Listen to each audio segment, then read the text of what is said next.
Неудобства нового расписания жители поселка Советский испытали на себе. Количество рейсов с начала февраля заметно сократилось. В рабочие дни их сейчас всего 5. Автобусов сейчас мало сделали. Практически, что их осталось. Сейчас людям, если ехать, сейчас, допустим, в 9 часов к врачу они сходили, и получается до 12 стоять ждать автобус. Также и вечером.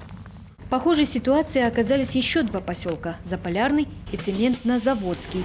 Больше всего людей возмущает, что последний автобус из города выезжает слишком рано – 18 часов. И теперь те, кто работает или учится в Воркуте до 8 вечера, не знают, на чем добираться до дома. Я работаю до 7 часов вечера, да? Вот. А автобус 18:10. Меня никто не отпустит. И что мне делать? В городе ночевать? И где? И как? У меня учеба заканчивается в 8 вечера. В субботу я также учусь, а автобус у меня в 18:10, а начало в 5. Ну, естественно, я 2 часа, мне приходится отпрашиваться. На такси как бы дорого добираться домой. А сколько стоит поездка? На такси 450 рублей стоит. Ну, представьте, да, как бы это, если каждый день вот так возвращаться, то мне никакой зарплаты не хватит ездить.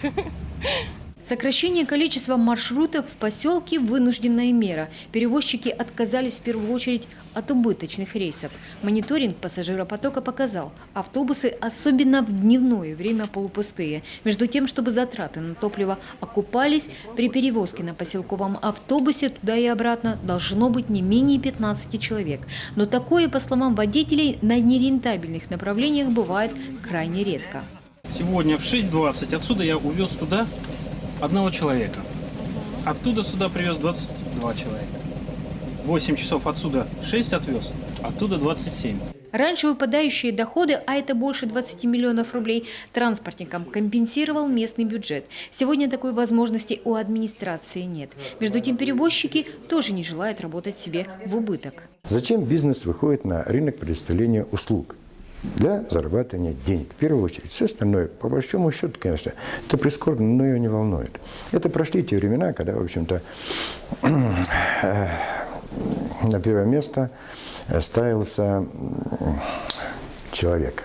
Впрочем, транспортники готовы внести коррективы в расписание. Дополнительных рейсов не будет. Мол, их количество и так превышает указанную в контракте цифру. Так что выход один – сдвинуть время отъезда общественного транспорта на более позднее.